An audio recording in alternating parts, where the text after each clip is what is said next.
कल हम लोगों ने पढ़ लिया था इवोल्यूशन की कुछ थियरीज के बारे में। कुछ और इंपॉर्टेंट थियरियां बची रह गई हैं बच्चों, आज वो हम लोग पूरा कर लेंगे। ठीक है, कल कहां तक हो गया था? कौन सी थियरी पढ़ा रहे थे हम?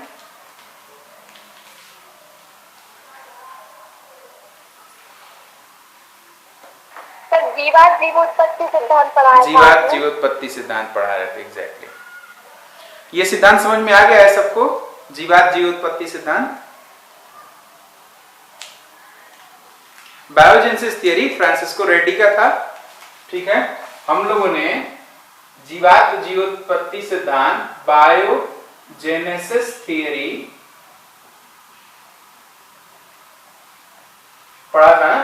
जीवात जीवोत्पत्ति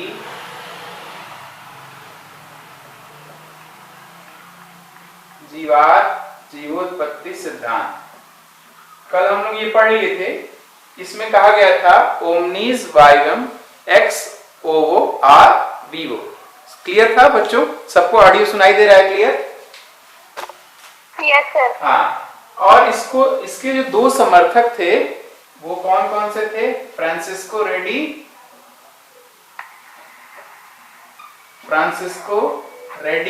एंड और लुइस पास्चर।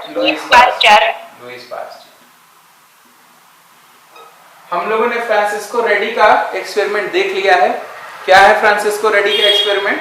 उन्होंने कहा 3 जार ले लिए मीट का, उसमें उबला हुआ मीट रख दिया ताकि पहले से कोई बैक्टीरिया ना रहे उसमें, और उसके बाद फिर उन्होंने चेक किया कि चलिए एक को पार्चमेंट पेपर से ढक दिया गया, दूसरे को किसके कपड़े से ढका गया था? कॉटन के या मलमल के?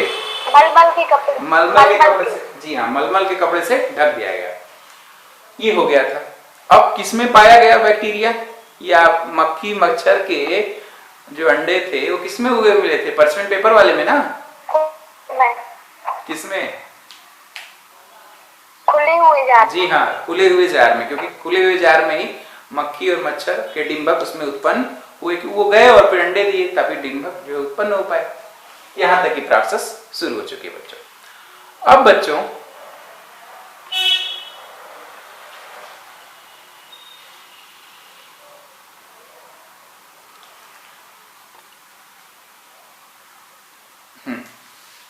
लुईस पास्चर, आज हम लोग पढ़ेंगे लुईस पास्चर ने क्या बताया था लुईस पास्चर के प्रयोग के बारे में। तो हेडिंग लिखिए, लुईस पास्चर का प्रयोग जीवात जीवोत्पत्ति सिद्धांत के, लिखिए जीवात जीवोत्पत्ति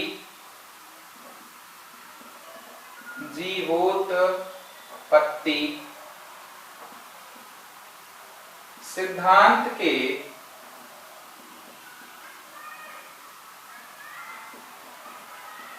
पक्ष में लुईस पास्चर का प्रयोग। लुईस पास्चर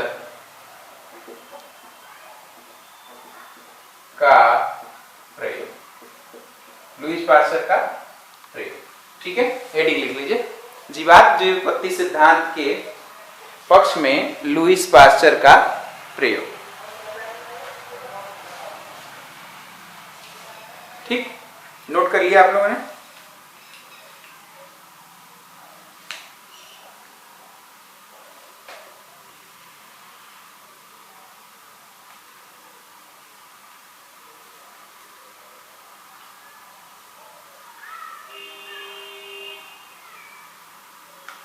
बच्चों कुछ नहीं, इन्होंने यह कहा कोई बच्चा ज्वाइन करना चाहता है, आप लोग एक बार में अगर ज्वाइन हो जाया करते तो फिर वो समस्या नहीं आती बाद में मुझे बार बार हटा के जाना संभव हो पाता है क्या इसमें?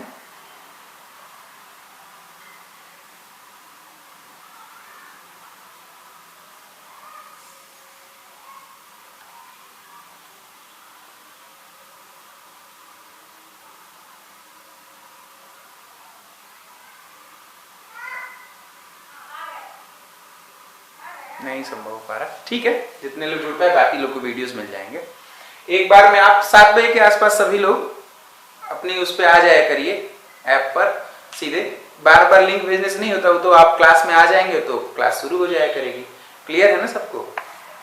ठीक है। जीवात जीव उत्पत्ति सिद्धांत के पक्ष में लुईस पास्चर का प्रयोग। कुछ नहीं किया बेटा, उन्होंने मीट लिया, मीट को खूब उबाला। एक उन्होंने मीट लिया, ऐसे बनाया। एक फ्लास्क लिया, एक उन्होंने फ्लास्क लिया, उसके अंदर इन्होंने मीट को डाला,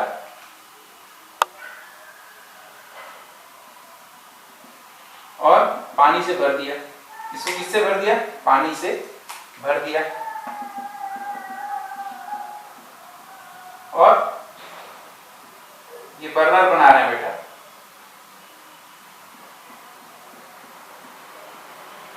क्या किया? इसे खूब उबाला। इसको उबाल के क्या बना दिया? मीट का शोरबा। मीट का शोरबा। शोरबा समझ रहे हैं बच्चों? शोरबा समझ रहे हैं क्या होता है? मीट का शोरबा। शोरबा सूप को कहते हैं। सूप तो समझ रहे होंगे। जब बहुत बार उबालेंगे तो ये मीट जो है इस पानी में घुल जाएगा। मीट पानी में घुल जाएगा। ठीक है। अब उसके बाद उन्होंने क्या किया? इस शोरबे को लेकर के एक एस शेप में, श्वान शेप में, बगुला देखे हैं श्वान इस तरह करके रहता है, दिखाते हैं। नहीं देखे होंगे तो हम दिखा दे रहे हैं।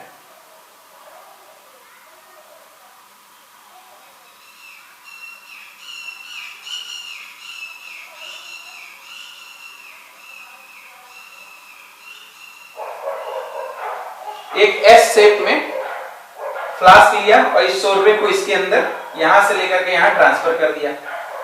यहां से यहां पे ट्रांसफर कर दिया।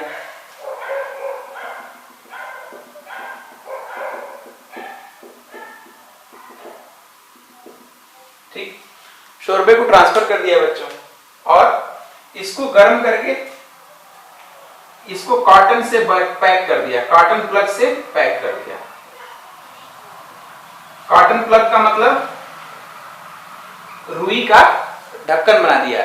लोग बनाते हैं ना, रुई से खोस देते हैं, तो रुई इसमें ठूस दिया ताकि कोई भी मच्छर मक्खी अंदर ना प्रवेश कर पाए। ठीक है बच्चों। और कुछ दिनों तक वेट किया, कुछ दिनों तक वेट किया और पाया कि इसके अंदर कोई भी ऑर्गेनिज्म या जीव उत्पन्न नहीं हुआ। कोई जीव उत्पन्न नहीं हुआ।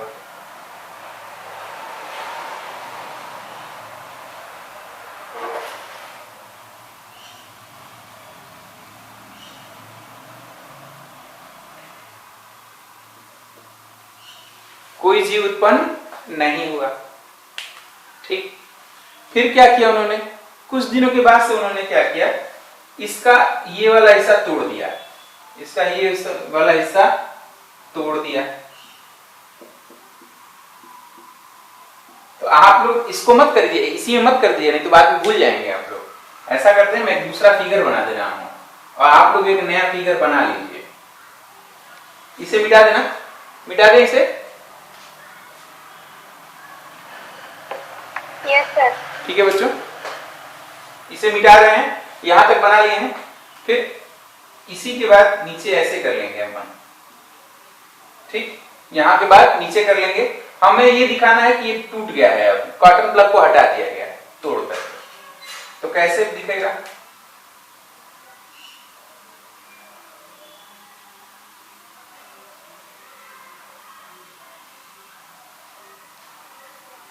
अब थोड़ा टूटा हुआ दिखा दीजिए। ये टूट गया। अब इसके अंदर बच्चों शोरबा रखा हुआ था पहले से। जब इसे तोड़ दिया गया और कुछ दिनों बाद देखा गया कि इसके अंदर मक्खी मच्छर के डिंभक जो है उत्पन्न हो गए। मक्खी और मच्छर के डिंभक उत्पन्न हो गए। ठीक है। यानी जीवाणु उत्पन्न हो गए, जीव उत्पन्न हो गए, जीव उत्पन्न हो गए, जीव उत्पन्न हो गए। क्या कब उत्पन्न हुए जीव? जब इसके इस ढक्कन को हटा दिया गया, कॉटन प्लग को हटा दिया गया, रुई के प्लग को तोड़ करके हटा दिया गया, मुंह तो इसका जो है बंद किया गया, हिस्सा तोड़ दिया गया, तोड़ दिया गया, बंद हिस्सा, बंद भाग तोड़ दिया गया।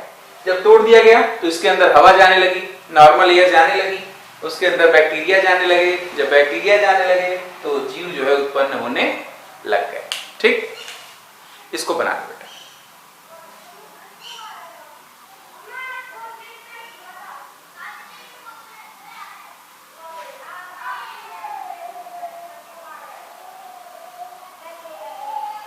हो गया बेटा?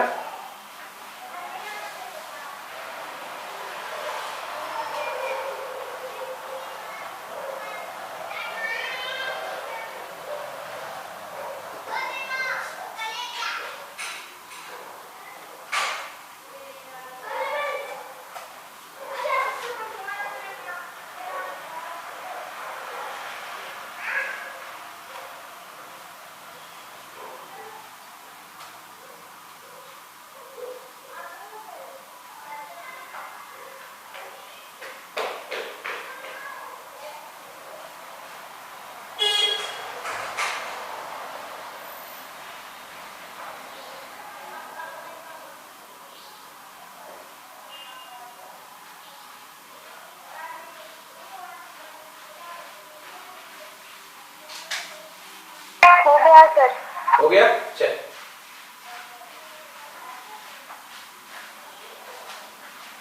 ठीक है, यहां तक सभी लोगों का हो गया।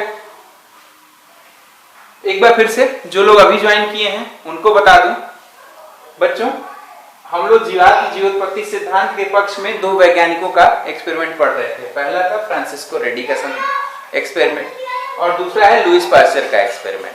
लुईस पास्चर का एक्सपेरिमेंट आज हम लोगों को पढ़ना था क्योंकि फ्रांसिस्को रेडी का एक्सपेरिमेंट पढ़ा जा चुका है। अब बच्चों मीट का शोरबा, मीट लिया, उसको उबाल के सूप बना दिया उन्होंने। देखिए बर्नर से उबाल रहे, सूप बन गया शोरबा। इस शोरबे को उन्होंने एक एस शेप का, इस तरह का श्वान शेप, इसको क्या बोलते हैं बेटा? स्वान, SWAN, स्वान शेप, स्वान शेप फ्लास्क, FLASK फ्लास्क। बेटा यही याद रखना हमेशा। स्वान का मतलब ऐसे करके होता है, बगुला देखे हो ना सभी लोग, बत्तख या बगुला देखे हो ऐसे तैरते रहते हैं, ठीक है? yes, तो इसी को स्वान शेप फ्लास्क कहते हैं। कोई अंग्रेजी तो है नहीं, सिंपल है, स्वान का मतलब बगुला। स्वान शेप फ्लास्क लिया। क्यों स्वान ही शेप लिया? क्योंकि गर्दन मुड़ी रहती है तो आसानी से हवा प्रवेश नहीं करती। देखो अब यहाँ पे इसमें भर दिया, इसको क्या किया, इसकी मुंडी को कॉटन से ठूस के भर दिया ताकि इसमें मच्छर बैक्टीरिया ये सब ना घुस पाए। नहीं घुस पाए। कुछ दिनों तक वेट किया, फिर देखा क्या, कोई जीव उत्पन्न नहीं हुआ। फिर क्या किया, बंद भाग को तोड़ दिया इन्होंने। फिर देखा कि जब बंद भाग को तोड़ दिया गया तो कुछ दिनों के बाद उसमें जीव उत्पन्न हो गए। इससे यह सिद्ध होता है कि जब फ्रेश एयर या और भी नॉर्मल एयर हवा से जाती है अंदर, उसके साथ साथ बैक्टीरिया, मच्छर, मक्खी जाते हैं अंदर और फिर उसको वहां उसके अंदर शोरबे के अंदर जीवों की उत्पत्ति हो जाती है। ठीक है, यहाँ तक क्लियर सबको? इसको लिखवा दें। Yes sir. चलिए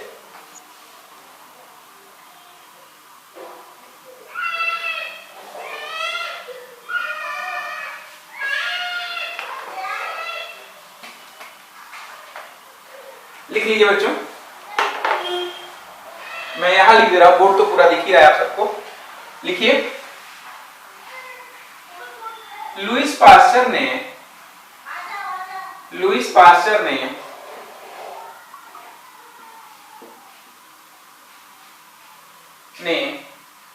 मीट के शोरबे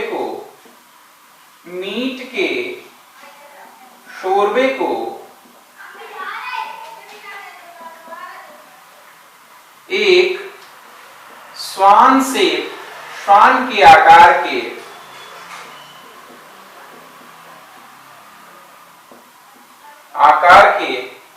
फ्लास्क में रखकर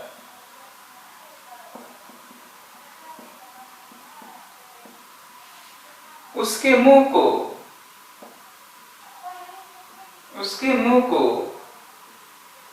कॉटन प्लग से सील कर दिया। प्लग, PLUG प्लग से सील कर दिया, SEAL सील कर दिया। बेटा दिखाई दे रहा है ना सबको? ऐसा तो नहीं किसी को दिखाई नहीं दे रहा?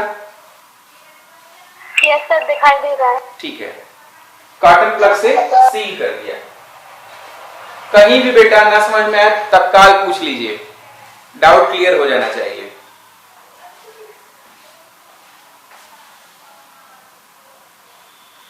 कॉटन प्लग से सील कर दिया।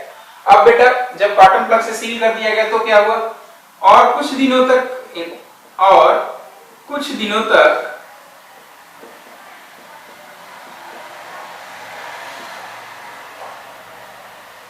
इंतजार करने के बाद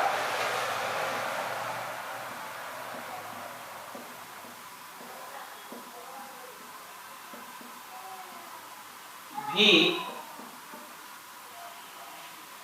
उस शोरबे में कोई जीव उत्पन्न नहीं हुआ। उस शोरबे में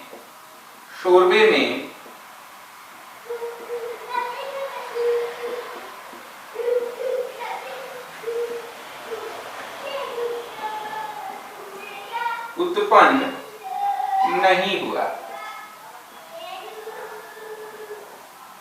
उस शोरबे में कोई जीव उत्पन्न नहीं हुआ। ठीक है भाई, तब क्या हुआ? जब कोई शोरबे में उत्पन्न नहीं हुआ तो फिर उन्होंने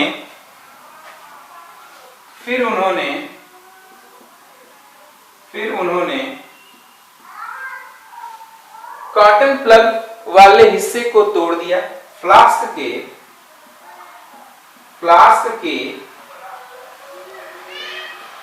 कॉटन प्लग वाले भाग को तोड़ दिया।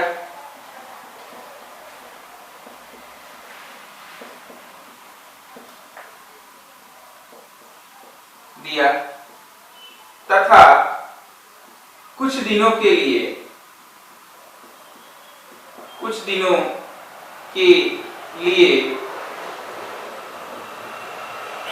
इसी तरह रख दिया। इसी प्रकार से अवलोकन किया। अवलोकन करने का मतलब देखा, अवलोकन किया। अब बेटा क्या हुआ अवलोकन करने के बाद? आप लोग समझ रहे हैं क्या हुआ था? अवलोकन किया तो क्या पाया? कुछ दिनों के बाद इस शोरबे में जीव उत्पन्न हो गए। कुछ दिनों के बाद से इस शोरबे में जीव उत्पन्न हो गए और पाया, अवलोकन किया और पाया कि कुछ दिनों के बाद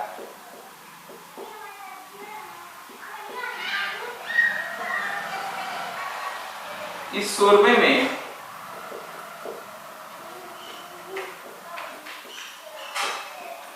जीव उत्पन्न हो गए। जीव उत्पन्न हो गए।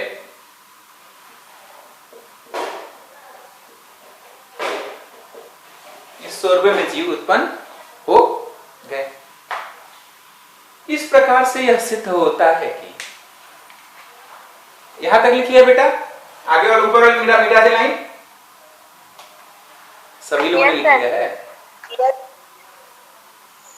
अच्छा, जब मैं पूछा करूं तो प्लीज जरा आप लोग अगर एक साथ बोला करेंगे तो मुझे भी अच्छा लगेगा कि आप लोग जुड़े हुए हैं। जीव उत्पन्न हो गए। इससे सिद्ध होता है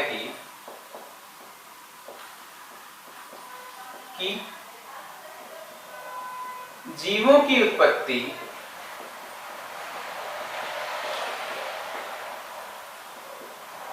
पूर्व में स्थित जीवों से होती है।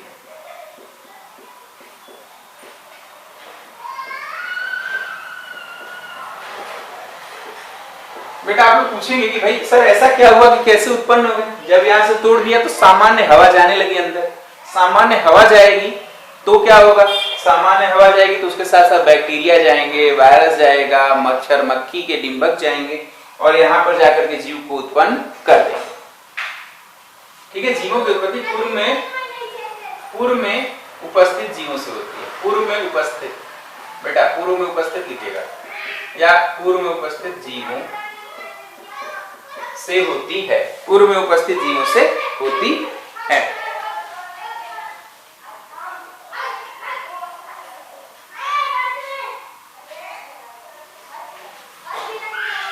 हो गया बेटा, ये आपने लिख लिया आप लोगों ने? आगे चला जाए, मिटा देना। Yes sir. तो ये दो बायोजेनेसिस थियरी क्या कहती है? ओमनीस वाइवम एक्स ओवो आर वीवो, ओमनीस वाइवम एक्स ओवो वार वीवो। लिख लिया? नोट सबका रेडी हो रहा है कि नहीं? किसी दिन नोट्स बना के ग्रुप में हमें शेयर करिएगा, हम देखना चाहेंगे आप लोग कैसे नोट्स बना रहे हैं। ठीक है? Yes sir. हाँ, बिना देखो बेटा समझ लोगे लेकिन भूल जाओगे। जब नोट्स तुम्हारे पास रहेगी तो वही तुम्हारे, क्योंकि एग्जाम अभी तो है नहीं, एग्जाम तो मार्च में है, तो मार्च तक याद कैसे रखोगे? नोट से ही तो याद रखोगे। ठीक? Yes sir. किसी अगर नोट्स आप हमें भेजेंगे तो हम देख सकते हैं कि आप लोग कैसे नोट्स बना रहे हैं। अच्छा, एक अलग कॉपी बना ली है, अच्छी क्वालिटी की एक कॉपी बना लीजिए उस, और देखिए कैसे मल्टी कलर में लिखा जा रहा है। हेडिंग ब्लैक से लिखना है आप लोगों को और ब्लू से लिखना है पूरा मटेरियल। जो ये फिगर बन रहे हैं वो कलर पेंसिल से बनाने हैं, कलर पेंसिल से बनाने हैं। इससे थोड़ा अट्रैक्टिव दिखेगा, अट्रैक्टिव दिखेगा तो एग्जामिनर आकर्षित होगा, आकर्षित होगा तो ज्यादा नंबर मिल जाएंगे। और हमें क्या लेना है एग्जामिनर से? क्या लेना है हमें एग्जामिनर से? मार्क्स लेने हैं। ठीक है, चलिए यहां तक हो गया। अब एक नई थियरी के बारे में पढ़ने जा रहे हैं, कॉस्मोजोइक थियरी या स्पोर थियरी।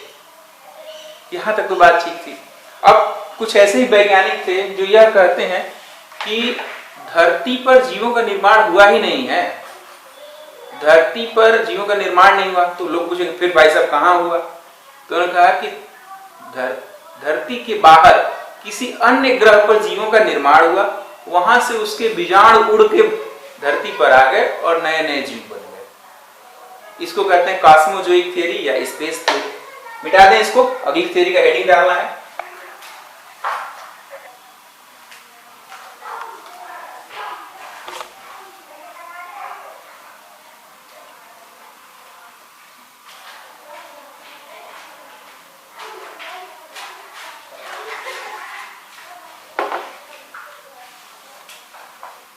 हेडिंग लिखिए कॉस्मोजोइक थियरी,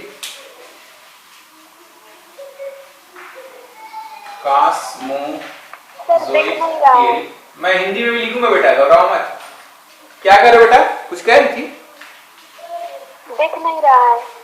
दिख नहीं रहा? अच्छा,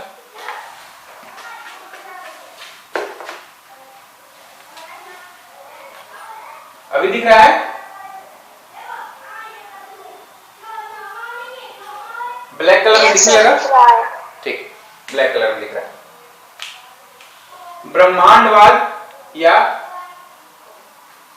ब्रह्मांडवाद है, इसको अंग्रेजी में कहेंगे कॉस्मोजोइक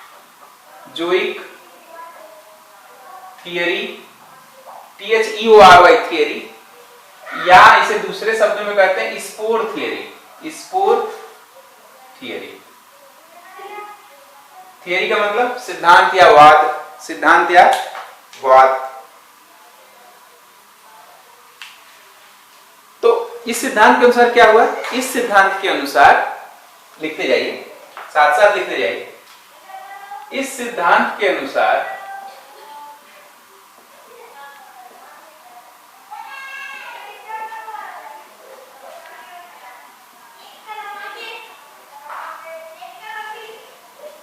जीवों की उत्पत्ति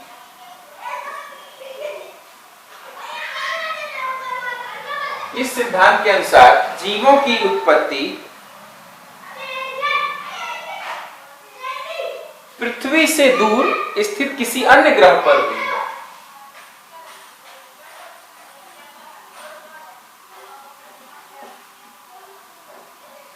पृथ्वी से अलग स्थित, अलग कहना ज्यादा अच्छा नहीं रहेगा, सही शब्द रहेगा दूर स्थित।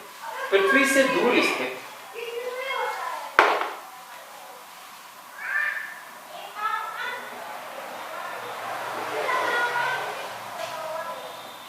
किसी अन्य ग्रह पर हुई है, किसी अन्य ग्रह पर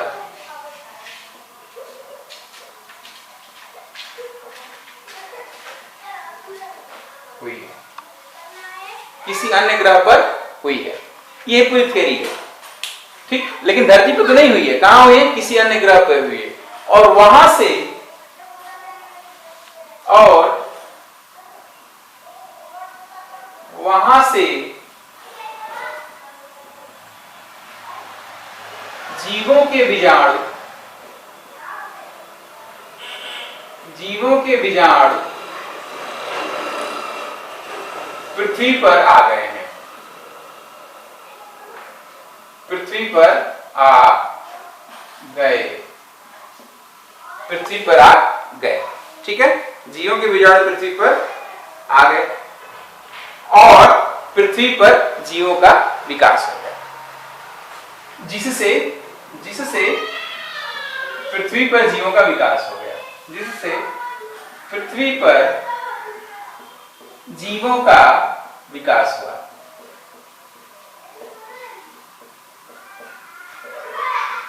विकास हुआ, जिससे पृथ्वी पर जीवों का विकास हुआ। यहां तक देखिए बेटा, इस सिद्धांत को मानने वाले 4 बड़े लोग थे, जबकि इसका कोई वैज्ञानिक साक्ष्य मिला नहीं है अभी तक, लेकिन मानने वाले 4 बड़े लोग थे। उनका नाम था रिक्टर, प्रेयर,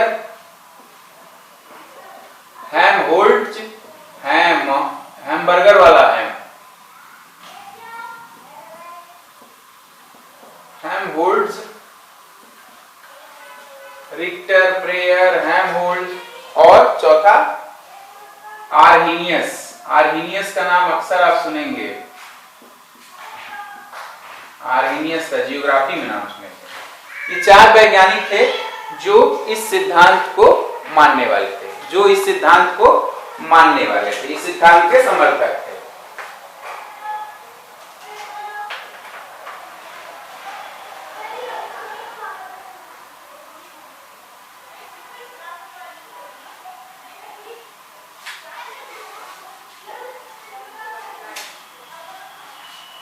इस सिद्धांत के समर्थक थे रिक्टर, प्रेयर, हेमहोल्ट्ज इस सिद्धांत के समर्थक थे।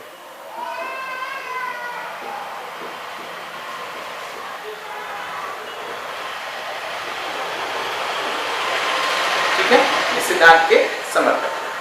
यहां तक समझ में आया बेटा ब्रह्मांडवाद वाला थियरी?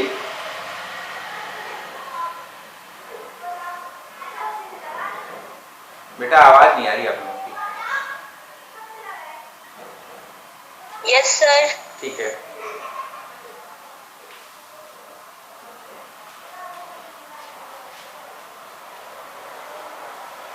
अब एक और सिद्धांत आ गया बच्चों। इस सिद्धांत का कौन सा नंबर था? चौथा था या पांचवा था? पांचवा था सर। ये पांचवा था, यस ठीक है, सर। ये पांचवा था। तो एक छठवां सिद्धांत नोट कर लीजिए। छठवां सिद्धांत था आकस्मिक अकार्बनिक उत्पत्तिवाद। ये क्या नया चीज आ गई भाई? हेडिंग डाल लीजिए, आकस्मिक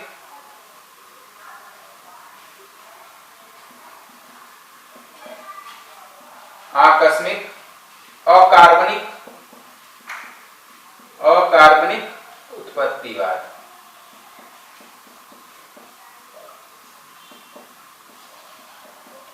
ऐसे बेसलेस पूछे जाते हैं। ये 12th लेवल पे इसका जो उपयोग है वो तो है बेटा। इसका उपयोग आपको मिलेगा जैसे ही आप कंपटीशन के फॉर्म भरेंगे ना। ये छोटी छोटी चीजें पूछेगा कि इसके समर्थक कौन थे। ये रिक्टर, प्रेयर, हेमहोल्ट्ज, आर्हीनियस, देखो मैंने भी याद किया हुआ है, रिक्टर, प्रेयर, हेमहोल्ट्ज और आर्हीनियस। आप लोग भी याद कर लेना, बहुत जरूरी है। सीधे पूछेगा कॉस्मोजोइक थियरी का निम्न में से कौन लोग समर्थन करते थे? 5-6 वैज्ञानिकों के नाम दे देगा। उसमें से कौन कौन होंगे? रिक्टर, प्रेयर, हेमहोल्ट्ज और आर्हीनियस। मेरे साथ साथ बोल लो एक बार, रिक्टर, प्रेयर, हेमहोल्ट्ज और आर्हीनियस। ठीक है, रिक्टर, प्रेयर, हेमहोल्ट्ज और आर्हीनियस। ठीक, हाँ, रिक्टर, प्रेयर, हेमहोल्ट्ज और आर्हीनियस।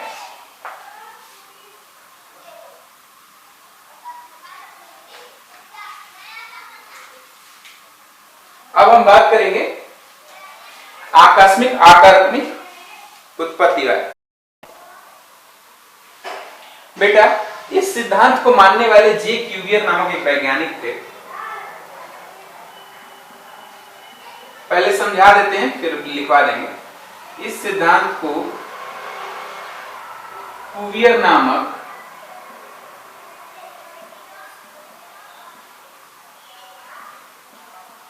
वैज्ञानिक ने दिया था।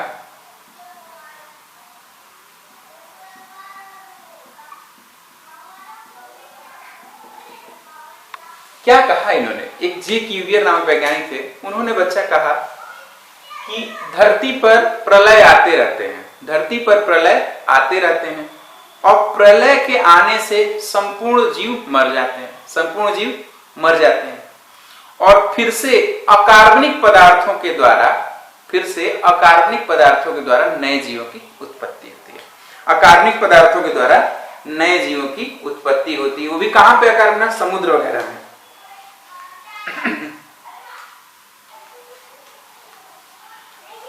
समझ में रही बात? आकस्मिक अकार्बनिक उत्पत्तिवाद यह कहता है कि धरती पर प्रलय आते रहते हैं, जो पहले से उपस्थित जीव हैं वह सब मर जाते हैं, जो अभी समुद्र है वह पहाड़ बन जाता है, जो पहाड़ है वह समुद्र बन जाता है। परिवर्तन धरती के ऊपर होता रहता है तथा जो नए जीव हैं वह अकार्बनिक पदार्थों से उत्पन्न होते हैं। इस बात को लिख लोगे तो और अच्छी तरह समझ पाओगे। इस सिद्धांत को क्यूवियर नामक वैज्ञानिक ने दिया था, इस सिद्धांत को क्यूवियर नामक वैज्ञानिक ने दिया था। उन्होंने कहा इसके अनुसार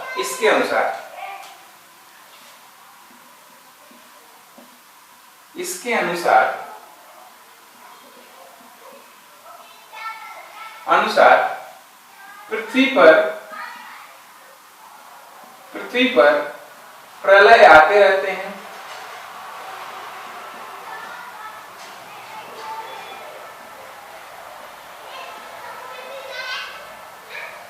तथा पृथ्वी पर प्रलय आते रहते हैं तथा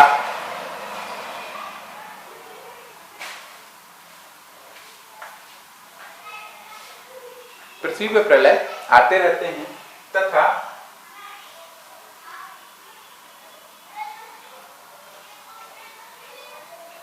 सभी जीव उस प्रलय में नष्ट हो जाते हैं, उस प्रलय में नष्ट हो जाते हैं, नष्ट हो जाते हैं तथा नए जीव, नहीं तथा एक बार हो चुका है, अब दूसरा और नए जीव वो की उत्पत्ति अकार्बनिक पदार्थों द्वारा होती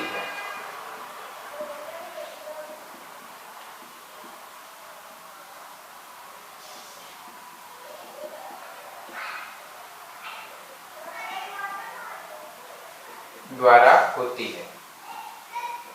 हट जा रहा है लिख।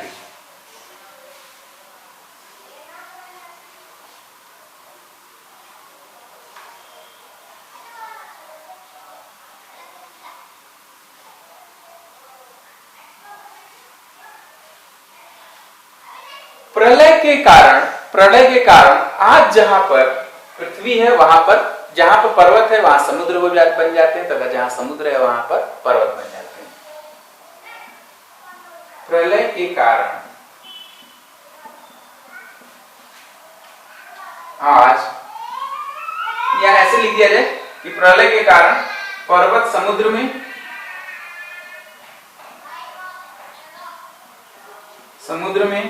तथा समुद्र पर्वत में परिवर्तित होते रहते हैं, समुद्र पर्वत में परिवर्तित होते हैं।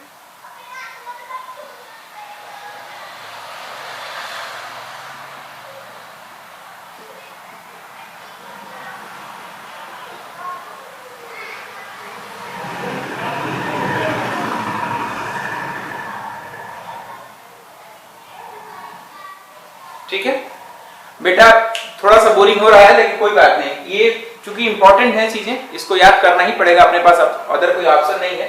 हाँ, इस थियरी के बाद से जब हम आगे चलेंगे, जो आधुनिक सिद्धांत है, जो वास्तव में मान्य है, इसी के बाद पढ़ना है, तो वो ज्यादा इंटरेस्टिंग लगेगा, उसका वैज्ञानिक आधार भी है।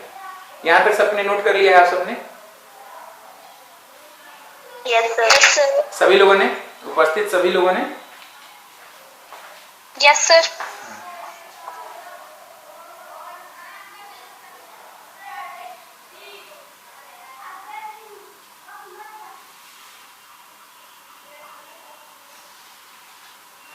ठीक है, आगे लिखिए, ये मिटा दें। फिर हेडिंग लिखना है जीवों की उत्पत्ति के संबंध में आधुनिक सिद्धांत, और वही सबसे ज्यादा मान्य भी है बच्चों।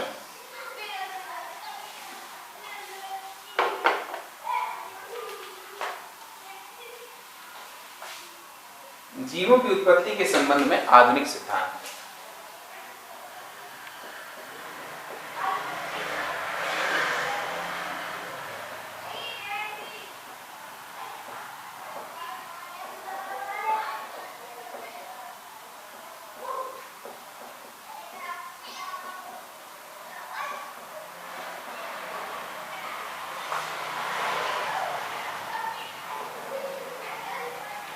आधुनिक सिद्धांत, इस थ्योरी का एक और नाम भी है बच्चों, उसे कहेंगे जैव रसायनवाद।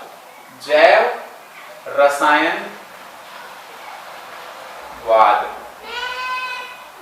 जैव रसायनवाद, जैव रसायनवाद, बायोकेमिकल थ्योरी, बायोकेमिकल थ्योरी।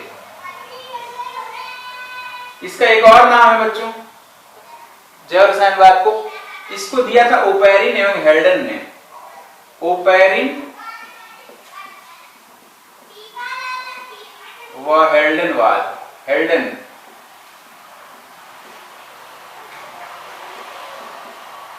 ये तीन नाम से जाना जाता है बच्चों। कौन कौन सा? जीवों की उत्पत्ति के संबंध में आधुनिक सिद्धांत, या इसे जैव रसायनवाद कहेंगे, या ओपेरिन एवं हेल्डनवाद। ओपेरिन और हेल्डन दो वैज्ञानिक थे बच्चों, ठीक। हेल्डन के बारे में एक मजेदार घटना यह है बच्चों कि जब ये प्रख्यात वैज्ञानिक बन गए, अपने उन्हें सारा रिसर्च कर लिया, तो इनका जो मन था माया मोह से, सब माया मोह लगने लगा इनको। नहीं कहते हैं सब मोह माया है, तो इनको लगने लगा कि अब दुनिया में सब कुछ मोह माया है। ये क्या किए, वहां अपने देश से उठे और सीधे आकर के भारत के भुवनेश्वर में आके बस गए, और वहीं भुवनेश्वर में ही इनका निधन भी हुआ, ठीक। तो इंटरेस्टिंग कहानी है ना इनकी, है कि नहीं इंटरेस्टिंग? आप देखिए भारत में कहां कहां से लोग आते हैं, सारा रिसर्च कर लिए, सब कंप्लीट कर लिए, फिर अल्टीमेटली भारत में ही निर्वाण प्राप्ति के लिए ये हेल्डन साहब, जेवीएस हेल्डन नाम था इनका, ये भारत के भुवनेश्वर में आके बस गए थे और बुजुर्गवारी तक वहीं रहे, फिर वहीं उनका देहावसान हुआ। आइए बात करते हैं इन्होंने क्या कहा, ये ठीक है। हाँ, इसको इंग्लिश में क्या कहते हैं ये भी नोट कर लो, biochemical theory.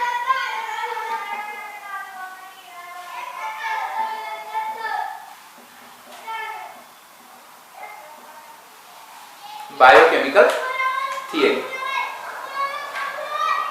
Biochemical theory.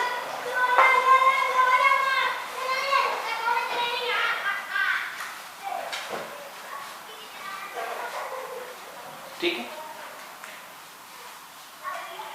Oparin का नाम था बच्चों अलेक्जेंडर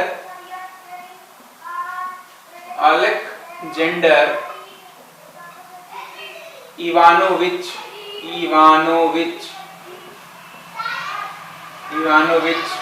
ओपेरिन।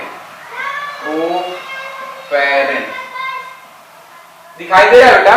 रेड से जरूर लिखा, लेकिन क्या दिखाई दे रहा है? यस सर, दिखाई दे रहा है। ठीक है।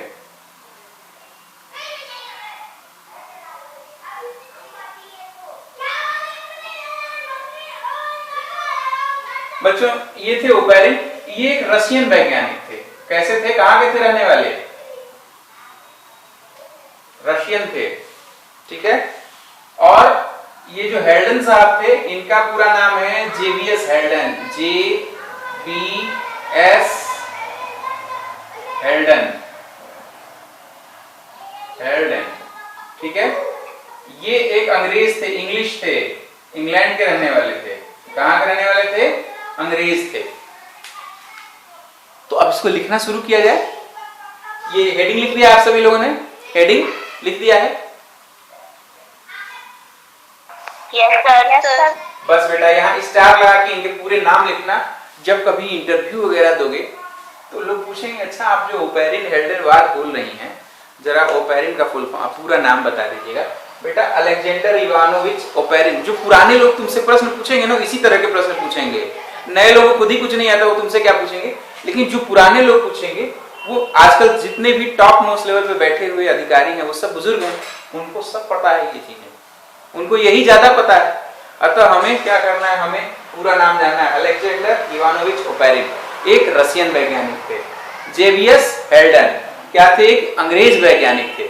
और जेबियस हेल्डन पर यह जरूर बता देना कि बाद में यह भारत की नागरिकता लेकर के भुवनेश्वर में बस गए थे, बुजुर्गवारी वहीं कटी इनकी, वहीं पर इनका देहावसान भी हुआ। अब यहाँ की इनकी कहानी पूरी शुरू करते हैं।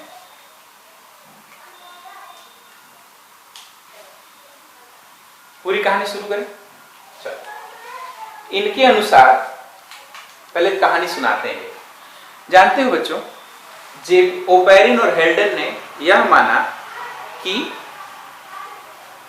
धरती पर जो जीवन है वह समुद्रों में उत्पन्न हुआ। धरती पे जीवन जो है समुद्रों के अंदर उत्पन्न हुआ है।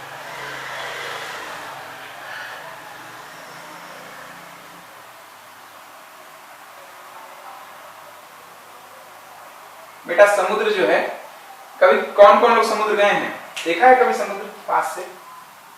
Yes sir.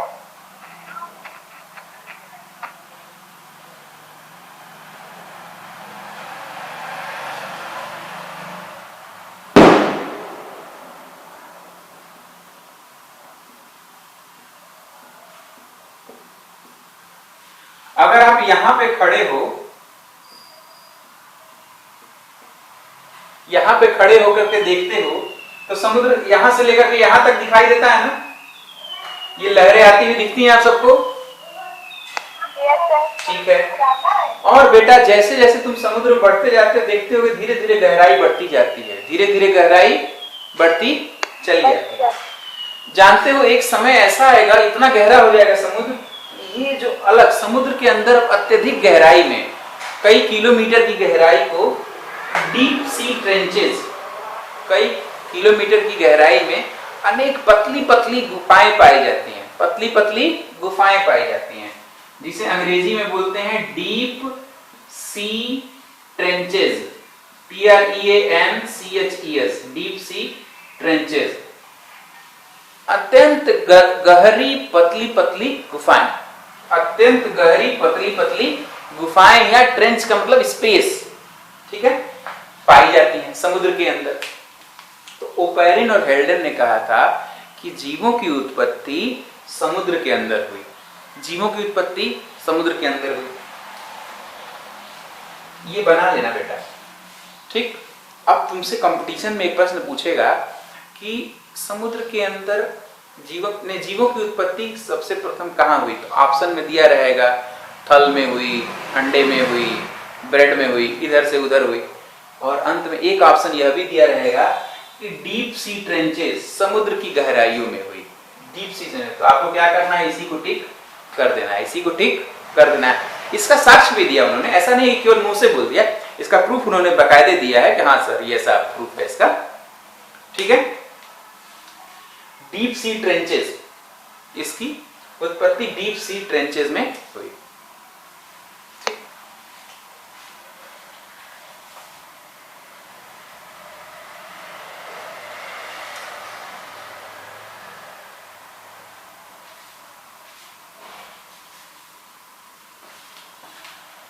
बना लिया फिगर, ये बना लिया आप लोगों ने, इस फिगर को बना लीजिए, इस फिगर को बना लीजिए। क्या कह रहा है, कोई बच्चा कुछ कह रहा है क्या?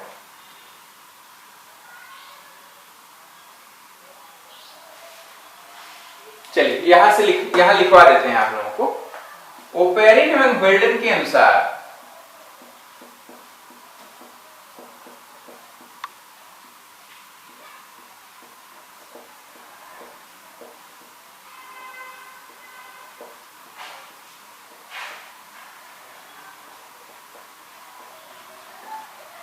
जीवों की उत्पत्ति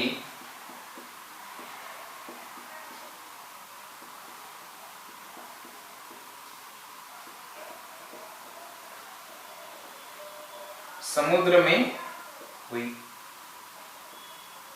जीवों की उत्पत्ति समुद्र में हुई। लिख लीजिए, मैं लिखवाना शुरू, फिगर बनाने के बाद आप लिखना शुरू कर लीजिएगा। जीवों की उत्पत्ति समुद्र में हो गई। ठीक है, इस फिगर को मिटा दे बेटा, बना लिया है आप सभी लोगों ने? Yes sir.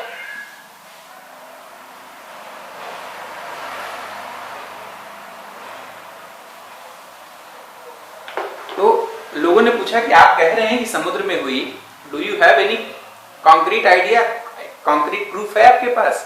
तो उन्होंने कहा डेफिनेटली वी हैव। क्या कहा? उन्होंने कहा कि सबसे पहले समुद्र में पानी भरा हुआ था, पानी भरा हुआ था, ऊपर से बिजली कड़कती है, ऊपर से बिजली कड़कती है। जब वातावरण प्रारंभिक काल में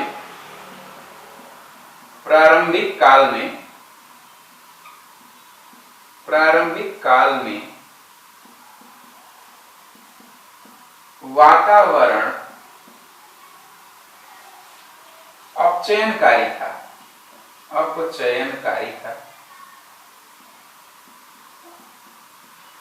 अपचयनकारी को अंग्रेजी में रिड्यूसिंग बोलते हैं।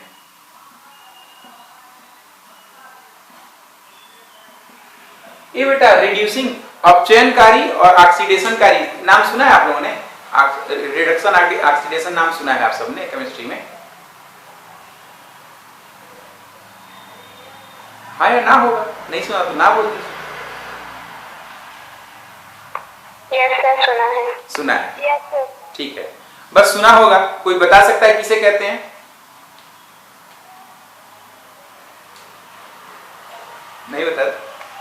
सर केमिस्ट्री में पढ़ा है। हाँ, केमिस्ट्री में पढ़ा है, बिल्कुल सही है। किसे कहते हैं ऑक्सीडेशन और किसे कहते हैं रिडक्शन? सर जब इलेक्ट्रॉन आते हैं तो हाँ? अपचयन बोलते हैं। सॉरी बेटा, प्लीज रिपीट। सर इलेक्ट्रॉन आते हैं तो अपचयन होता है। हाँ, गुड। जो इलेक्ट्रॉन ले ले वो रिड्यूस हो गया, जो दे दे वो ऑक्सीडाइज हो गया, ठीक ना? यही था। उस दौरान वातावरण क्या था? लेने वाला था, वातावरण लेने वाला था, ठीक है। इस समय क्या हो गया है? इस समय वातावरण ऑक्सीडेशनकारी हो गया है, ठीक है। यानी कि अपचयन से क्या हो गया है? ऑक्सीकरणकारी हो गया है। अब चीजों को बाहर रख देते तो धीरे धीरे वो नष्ट होकर खत्म हो जाती है। पहले क्या था?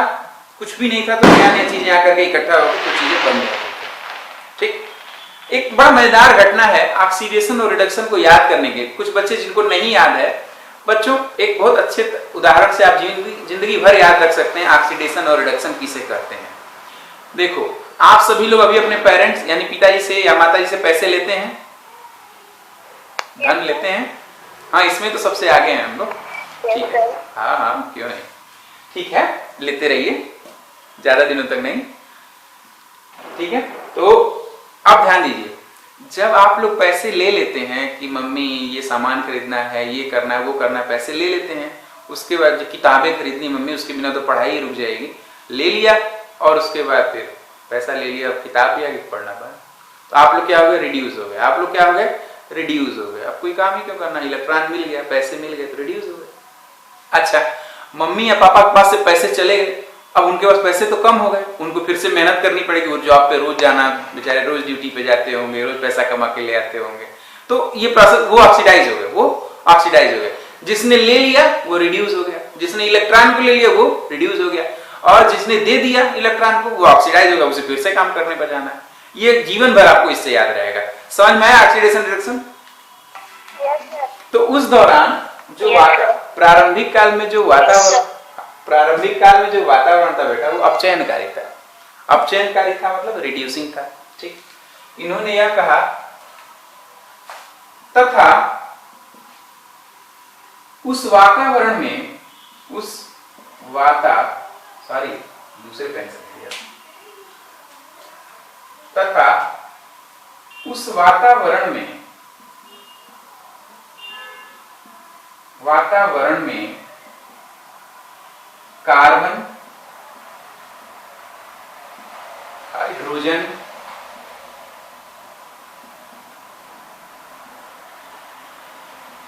ऑक्सीजन, नाइट्रोजन,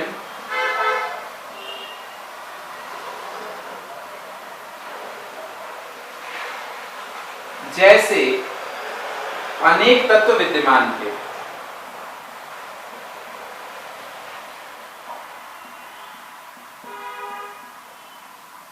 विद्यमान थे। बेटा साथ साथ लिखते जाइए, यहां तक लिख लिया।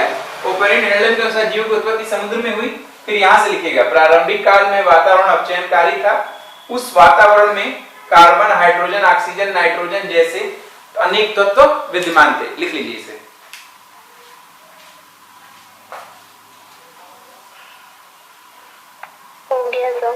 हो गया? चलिए नेक्स्ट।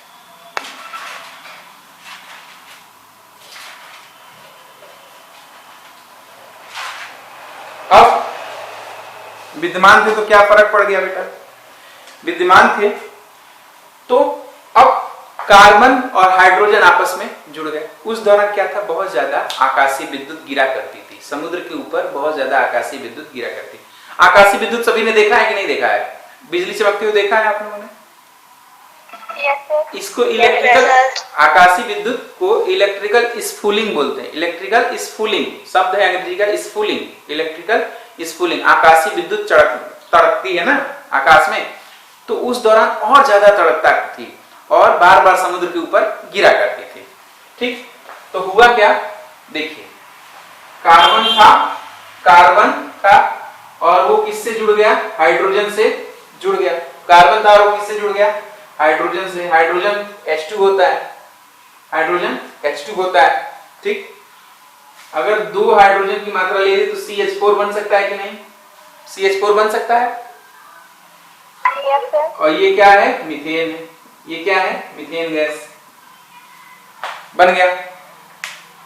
अच्छा, नाइट्रोजन था और हाइड्रोजन था ना, अमोनिया बन सकती है? बिल्कुल बन सकती है। नाइट्रोजन है, N2 गैस के रूप में होता है। हाइड्रोजन भी गैस के रूप में रहता है। 2NH4 कर लेते हैं इसे, NH4। ठीक है, तो इसे क्या कहें? 4 कर दें क्या? 4H2 कर लेते हैं। ठीक है, या 3 भी कर सकते हैं। 3NH3 करना, अमोनिया है ना, 3 कर सकते हैं। अमोनिया को 3 कर सकते हैं। 2NH3 और 3H2 बैलेंस कर लिया। ये कौन सी गैस बन गई? अमोनिया। कौन सी गैस बन गई बच्चों?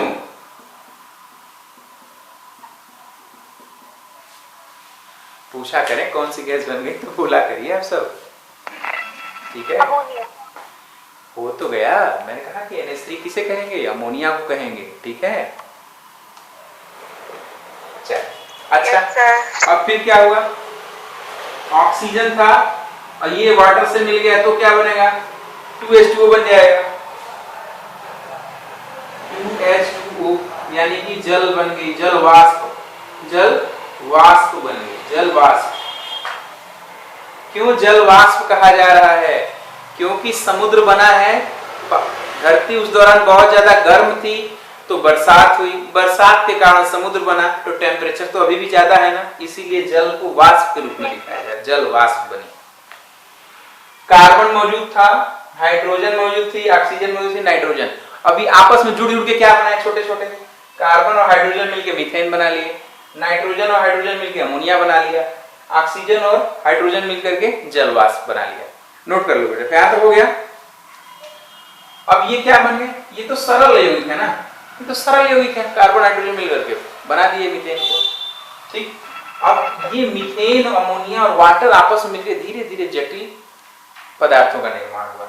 आगे लिखिएगा, तत्व विद्वान थे। यहां तक लिख लिया? यहां तक लंबा तो नहीं हो गया समय? क्या टाइम हो गया? क्लास नहीं खत्म हो रही है, बस टॉपिक क्लोज कर रहे हैं। अब इसके आगे कर, लेकिन अब आगे की कहानी सुनिए। अभी तक जो पढ़ाया गया है, जिसमें से किसी को कुछ पूछना है तो क्वेश्चंस आर वेलकम। आप अपने क्वेश्चंस मुझसे पूछ सकते हैं। जो बोल नहीं सकते वो लिख दीजिए, जो बोल सकते हैं आसानी से बोलिए। किसी को कोई डाउट हो, किसी को कुछ भी बायोलॉजी में पूछना हो, इस चैप्टर से, सिलेबस से इत्यादि से, आप पूछ सकते हैं।